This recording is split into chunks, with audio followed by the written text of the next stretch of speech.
Subscribe now and press the bell icon. Never miss an update.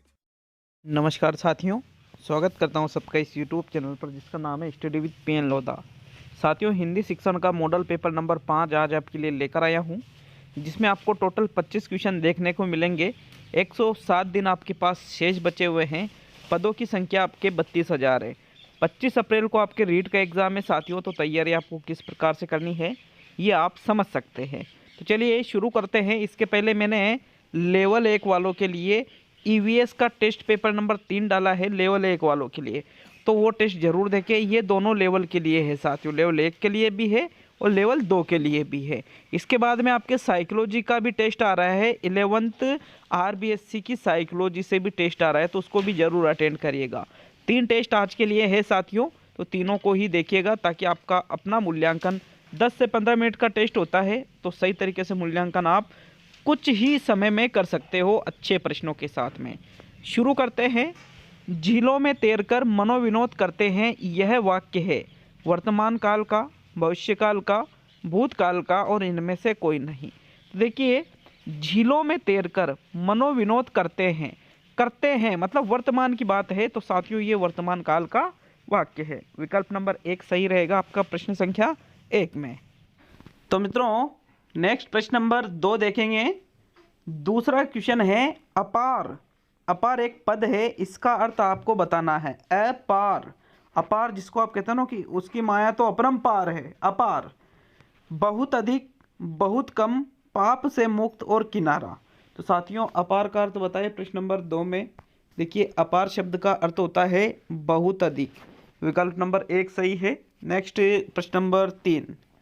तीसरा question है आपका। तीसरा क्वेश्चन लॉजिकल क्वेश्चन है थोड़ा सा। आधुनिक शब्द का सही विलोम शब्द है, आधुनिक का बताना है आपको। अर्वाचीन, अभ्यंतर, प्राचीन और परंपरागत।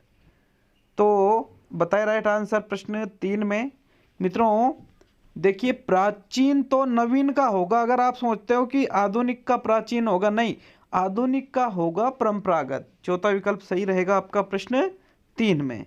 नेक्स्ट प्रश्न नंबर 4 की ओर देखेंगे साथियों। आपका प्रश्न नंबर 4 है पर्यावरण शब्द में कौन सी संधि है? दीर्घ संधि, गुण संधि, यण संधि और विसर्ग संधि। तो पर्यावरण शब्द का संधि विच्छेद कीजिएगा। परि प्लस आवरण बराबर क्या शब्द बनेगा? पर्यावरण। और ई के बाद में समान स्वर आता है तो वहां पर होती है यण संधि। तीसरा विकल्प आपका सही है प्रश्न 4 में। नेक्स्ट प्रश्न नंबर 5 की ओर देखते हैं साथियों। 5वां प्रश्न है तत्सम व तद्भव रूप का असंगत युग्म है। मतलब पहला शब्द तत्सम होना चाहिए और दूसरा उसका तद्भव होना चाहिए। विकल्प 1 है श्वास का सांस, पानी का पानी, वाष्प का भाप और चरित्र का चरित। तो बताइए कौन सा विकल्प सही है तत्सम तद्भव का असंगत युग्म। देखिए, श्वास का सांस होता है, वाष्प का भाप होता है, चरित्र का चरित होता है, लेकिन पानी का होता है, पानी का पानी नहीं होता है। तो ये गलत है साथियों, असंगत है। पानी जो शब्द है वो कोई तत्सम शब्द नहीं है। दूसरा विकल्प आपका सही है प्रश्न 5 में। नेक्स्ट प्रश्न नंबर 6 देखेंगे। हमें विवेकपूर्ण निर्णय लेने की आवश्यकता है, रेखांकित पद में कौन सा समास है? रेखांकित पद है विवेकपूर्ण। तो विवेकपूर्ण शब्द में समास बताना है। अव्ययी भाव, तत्पुरुष, कर्मधारय और बहुव्रीहि। तो मित्रों विवेकपूर्ण जो शब्द है इसमें एक शब्द है विवेक। क्या शब्द है? विवेक, जो कि एक अव्यय शब्द है और अव्यय शब्द क्या होता है? अविकारी। तो साथियों अगर किसी शब्द में अव्यय पद जुड़ा हो तो उसमें अव्ययी भाव समास ही होगा। विकल्प नंबर 1 सही है प्रश्न संख्या 6 में। नेक्स्ट प्रश्न नंबर 7 की ओर बढ़ते हैं। बसंत ऋतु आने पर फूल खिलने लगते हैं, यह कौन सा वाक्य है? संयुक्त वाक्य, सरल वाक्य, मिश्र वाक्य और इनमें से कोई नहीं। तो साथियों बसंत ऋतु आने पर फूल खिलने लगते हैं, ये दो अलग अलग वाक्य है। बसंत ऋतु आने पर और एक वाक्य है फूल खिलने लगते हैं। तो यहाँ पर ये संयुक्त वाक्य का उदाहरण है। विकल्प नंबर 1 सही है प्रश्न संख्या 7 में। नेक्स्ट प्रश्न नंबर 8 देखेंगे। चांदी का जूता मारना, इसका अर्थ क्या होगा? रिश्वत देना, धनवान होना, धोखा देना, दिखावा करना। तो राइट आंसर बताइए। देखिए, चांदी का जूता मारना, इसका अर्थ होता है रिश्वत देना। क्या होता है मित्रों?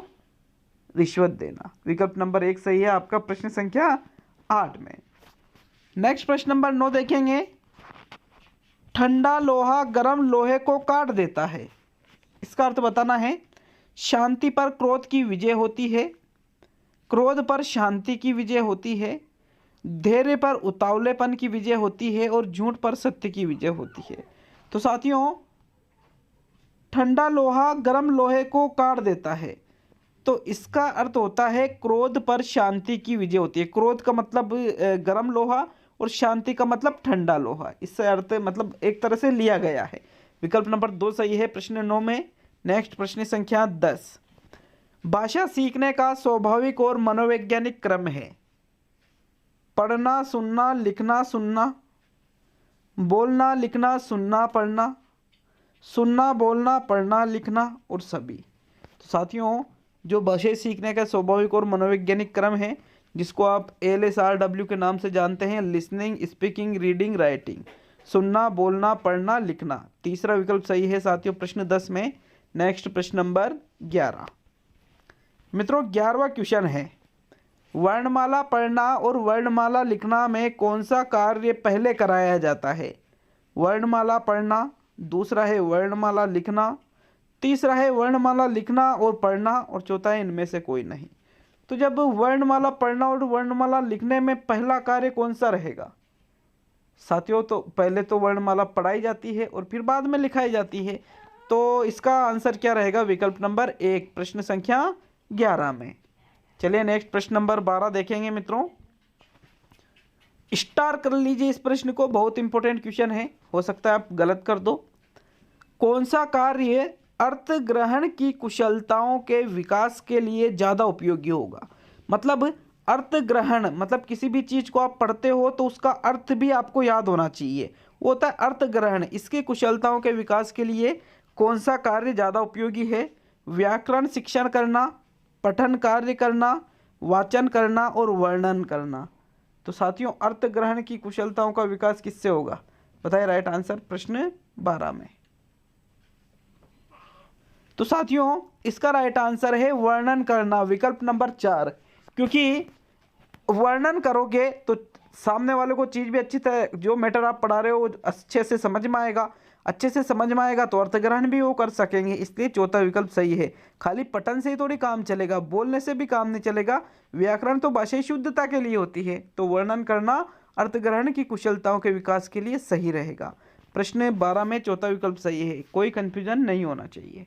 नेक्स्ट प्रश्न नंबर 13 है, किसी भाषा को पढ़ने और लिखने की अपेक्षा बोलना सीखना सबसे छोटी पगडंडी को पार करना है, यह कथन किसका है?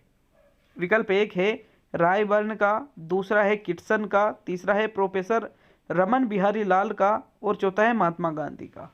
तो साथियों, ये जो उपरोक्त कथन है ये है किटसन का। विकल्प नंबर 2 सही है आपका प्रश्न संख्या 13 में। देखिए, आपने पिछली बार भी देखा होगा कि हिंदी लैंग्वेज में आपके परिभाषाएं भी दे दी गई थी हिंदी भाषा से संबंधित, तो इसलिए मैंने ये कुछ क्वेश्चन शामिल कर लिए हैं इसमें। नेक्स्ट प्रश्न नंबर 14, बिना रुक रुक कर परवाह से पढ़ना, मतलब तेज गति से जब आप पढ़ते हो, किस विधि से सिखाया जाता है? ये यहाँ पर सिखाया है, सिखाया जाता है। वाक्य शिक्षण विधि से, कहानी विधि से, साचर्य विधि से और अनुकरण विधि से। देखिए, इम्पोर्टेंट क्वेश्चन है और आपका राइट आंसर है कहानी विधि से, क्योंकि कहानी विधि में आप रुक रुक के नहीं पढ़ते हो, कहानी एकदम तीव्र गति से पढ़ देते हो। साथियों मित्रों, बाकी वाक्य शिक्षण विधि में वाक्यों को पढ़ना सिखाएंगे, साचर्य विधि में ऐसे शब्द सिखाएंगे जैसे राम, श्याम, कर्म, धर्म, तो इस प्रकार से। अनुकरण विधि में ऐसा है नहीं कि भाई एक साथ पढ़ा जाता है, पहले यहाँ पे अध्यापक आदर्श वाचन करेगा, फिर छात्र अनुकरण करेंगे। तो साथियों, कहानी विधि ही एक ऐसी विधि है जिसमें बिना रुक रुक कर परवाह से पढ़ना सिखाया जाता है। तो दूसरा विकल्प आपका सही है साथियों प्रश्न संख्या 14 में। नेक्स्ट प्रश्न नंबर 15 देखेंगे मित्रों, देखो और कहो विधि का प्रयोग क्या सिखाने के लिए किया जाता है? देखो और कहो विधि, सस्वर वाचन, मौन वाचन, दोनों और लेखन। तो देखो और कहो मौन वाचन में तो बोला ही नहीं जाता है, और कह रहे हो तो लेखन की कोई बात आएगी ही नहीं। तो साथियों ये सस्वर वाचन सिखाया जाता है। प्रथम विकल्प आपका सही रहेगा प्रश्न संख्या 15 में। नेक्स्ट प्रश्न नंबर 16 देखेंगे मित्रों। कल बारिश हो रही थी इसलिए कपड़े नहीं सूख पाए, यह वाक्य कौन सा है? सरल है, मिश्र है, संयुक्त है और इनमें से कोई नहीं। तो साथियों मैं आपको एक बात बताऊं, पहले होता क्या था, ये जो वाक्य इसलिए से जुड़े होते थे उनको पहले मिश्र वाक्य माना जाता था, लेकिन धीरे धीरे विद्वान बड़े उन्होंने ये प्रूव कर दिया कि भाई जहाँ इसलिए अव्यय जो ये संयोजक शब्द है, ये शब्द जहाँ पर प्रयोग होता है वहाँ मिश्र वाक्य नहीं होता है बल्कि वहाँ पर संयुक्त वाक्य होता है। विकल्प नंबर 3 सही है आपका प्रश्न संख्या 16 में। नेक्स्ट प्रश्न नंबर 17 देखेंगे साथियों। आपके 17वां क्वेश्चन है, तेल व मिठाई चूल्हे धरी कढ़ाई, इसका अर्थ क्या रहेगा? सफलता से सबको लगाव होता है, बिना सामान के काम नहीं होता है, सफलता सरलता से नहीं मिलती और सभी। तो राइट आंसर बताइए। तेल व मिठाई चूल्हे धरी कढ़ाई। मित्रों इसका राइट आंसर है बिना सामान के काम नहीं होता है। विकल्प नंबर 2 सही है आपका प्रश्न संख्या 17 में। नेक्स्ट प्रश्न नंबर 18 देखेंगे साथियों। नेक्स्ट प्रश्न नंबर 18, दान की बछिया के दांत नहीं देखे जाते, अर्थ बताओ। दांत देखकर पशु की उम्र ज्ञात हो जाती है, मुफ्त की वस्तु के गुण अवगुण नहीं देखे जाते, दान की वस्तु का मूल्य नहीं पूछा जाता और दान की बच्चियां के दांत नहीं होते हैं। तो साथियों राइट आंसर बताना है आपको प्रश्न संख्या 18 में कौन सा राइट आंसर रहेगा। साथियों दान की बच्चियां के दांत नहीं देखे जाते, इसका अर्थ होता है मुफ्त की वस्तु के गुण अवगुण नहीं देखे जा सकते। मतलब दान की बच्चियां, मतलब दान में अगर कोई बच्चा दे देता है, बछड़ा, गाय का बछड़ा, तो उसके यूं नहीं देखना चाहिए कि ये कितने दांत का हुआ है, क्योंकि वो तो दान का है। मतलब जो मुफ्त की वस्तु है तो यूं मत देखो कि कितना गुण है कितना अवगुण है। इसलिए दूसरा विकल्प आपका सही है प्रश्न संख्या 18 में। नेक्स्ट प्रश्न नंबर 19 है, ध्वनि शब्द एवं वाक्य रचना का ज्ञान हिंदी शिक्षण में किस उद्देश्य के अंतर्गत आता है? रचनात्मक, सृजनात्मक, कौशलात्मक, ज्ञानात्मक। राइट आंसर बताइए साथियों। देखिए जहां पर आपको ऐसा लिखाई में देगा कि ज्ञान कराना, वो हमेशा ज्ञानात्मक में ही रहेगा। ध्वनि शब्द वाक्य रचना इनका ज्ञान देना तो किसके अंतर्गत आएगा? ज्ञानात्मक के अंतर्गत। विकल्प नंबर 4 सही है साथियों प्रश्न 19 में। नेक्स्ट प्रश्न नंबर 20, गृह कार्य का मुख्य उद्देश्य है छात्र को घर पर व्यस्त रखना, पढ़ाए गए पाठ को दोहराने के लिए अवसर देना, सुलेख की योग्यता का विकास करना और संबंधित पाठ में रुचि उत्पन्न करना। मित्रों गृह कार्य का मुख्य उद्देश्य बताओ, बताया राइट आंसर प्रश्न संख्या 20 में। मित्रों राइट आंसर है पढ़ाए गए पाठ को दोहराने के लिए अवसर देना, कि भाई जो पाठ कक्षा में अध्यापक ने पढ़ाया है वो पाठ छात्र घर पे जाके रिवाइज कर ले, उसको दोबारा देख ले, इसलिए ही गृह कार्य दिया जाता है, इसका मुख्य उद्देश्य माना जाता है। दूसरा विकल्प सही है साथियों प्रश्न 20 में। नेक्स्ट प्रश्न नंबर 21 21वां क्वेश्चन है, गृह कार्य का मूल्यांकन क्यों आवश्यक है? जो होमवर्क देते हैं उसका जो इवैल्यूएशन किया जाता है वो क्यों, आखिर क्यों किया जाता है? इससे शिक्षण रोचक व प्रभावी बनेगा, भाई रुचि आएगी बच्चों में, इंटरेस्ट आएगा, इफेक्टिव बनेगा। इससे छात्रों के सबल एवं निर्बल पक्ष की जानकारी होगी, जो छात्रों का जो मजबूत पक्ष है, जो वीक पक्ष है छात्रों का, तो उसकी जानकारी इससे होगी। इससे बालक को सही दिशा में लगी और इससे शिक्षक अपनी कमजोरियों को जान सकेगा। बताइए गृह कार्य का मूल्यांकन क्यों आवश्यक है? प्रश्न 21 में राइट आंसर बताओ साथियों। मित्रों इसका राइट आंसर है इससे छात्रों के सबल एवं निर्बल पक्ष की जानकारी होगी, कि गृह कार्य का जब गृह कार्य बच्चों को दे दिया तो आपको पता लगेगा कि यार बच्चा, यार जब आप उस गृह कार्य का मूल्यांकन करोगे कि यार हमारा बच्चा जो स्कूल में पढ़ने आता है वो बच्चा इस पक्ष में अच्छा है, इस पक्ष में कमजोर है, तो इसलिए ये इसका मूल्यांकन आवश्यक है।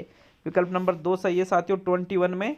नेक्स्ट प्रश्न नंबर 22, छोटे बालकों की कल्पना शक्ति विकसित करने का माध्यम है महापुरुषों की जीवनियाँ, रसानुभूति कविताएं, पौराणिक कथाएं और परियों की कहानी। तो साथियों सुना होगा सोनपरी, एक नाटक आता था पहले, छोटे बच्चे उसे बहुत पसंद करते थे, मतलब मैं खुद उसे बहुत पसंद करता था। हमारे ज़माने की बात है, हाँ आपके भी ज़माने की बात है, वो ज़्यादा पुराना नहीं है। जब हम छोटे थे तो हमें बहुत अच्छा वो नाटक लगता था साथियों। क्यों? क्योंकि वहीं से हम अपनी कल्पना शक्ति विकसित करते आए हैं। तो ऐसा हमें सोचना चाहिए, ऐसे ही बच्चों को भी कि भाई उनमें कल्पना शक्ति का विकास हो, तो ज़्यादा से ज़्यादा परियों की कहानियाँ सुनाओ छोटे बच्चों को। विकल्प नंबर 4 सही है साथियों प्रश्न 22 में। नेक्स्ट प्रश्न नंबर 23 है, भाषा शिक्षण में कार्य अंत में आता है वाचन, श्रवण, उच्चारण, लेखन। कौन सा कार्य सबसे अंत में आता है भाषा शिक्षण में? साथियों श्रवण तो सबसे पहले आ जाता है, वाचन भी आ जाता है, उच्चारण भी आ जाता है, लेकिन लेखन सबसे अंत में बच्चों को सिखाया जाता है साथियों। विकल्प नंबर 4 सही है 23 में। नेक्स्ट प्रश्न नंबर 24, अभिव्यक्ति की कुशलताएं किस भाषाई तत्व के साथ जोड़ी जाती है? सुनना, गुनगुनाना, बोलना, पठन करना। अभिव्यक्ति की कुशलताएं, अभिव्यक्ति की कुशलताओं का मतलब हुआ आपके अंदर जो भाव है, आपके अंदर जो विचार है, उनको आप किस प्रकार से अभिव्यक्त करते हो। तो अभिव्यक्त कैसे करोगे? बोलकर। विकल्प नंबर 3 सही है साथियों प्रश्न 24 में। आज का अंतिम और 25वां क्वेश्चन, लेकिन यार वीडियो को लाइक शेयर करना नहीं भूले, और चैनल पर नए हो तो सब्सक्राइब करके चैनल को साथियों, ये जो लाल बटन लिखा आपके सामने आ रहा है सब्सक्राइबर का, उसको जरूर दबाएं ताकि आप हमें एक एक सब्सक्राइब करके हमें मोटिवेशन प्रदान करो। तो चलिए अंतिम 25वां क्वेश्चन देखेंगे मित्रों। मूल्यांकन हेतु अपनाई जाने वाली प्रविधियां हैं अवलोकन व साक्षात्कार, प्रश्नावली व चेकलिस्ट, क्रियाशीलता का सिद्धांत और स्वाभाविकता का सिद्धांत। देखिए ये विधियां पूछी है, सिद्धांत नहीं पूछे हैं, तो तीसरा चौथा ऑटोमेटिक गलत हो गया।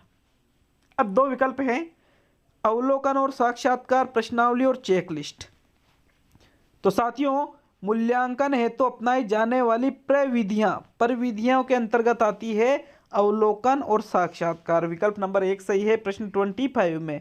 वैसे इसका दूसरा विकल्प भी सही हो सकता है, लेकिन इसका फर्स्ट आंसर आपका प्रथम विकल्प ही रहेगा। तो आज के ये 25 क्वेश्चन हो चुके हैं। अब आपके RBSc के 11th के क्वेश्चन भी आ रहे हैं, RBSc 11 साइकोलॉजी के, जरूर देखिएगा उस वीडियो को। और एक धमाकेदार चीज लाने जा रहा हूं साथियों, एक साथ 200 प्रश्नों का वीडियो आ रहा है, साइकोलॉजी 11, 12th, RBSc भी और NCERT, एक ही वीडियो है 200 प्रश्नों का, 200 क्या और 300 भी हो सकते हैं उसमें।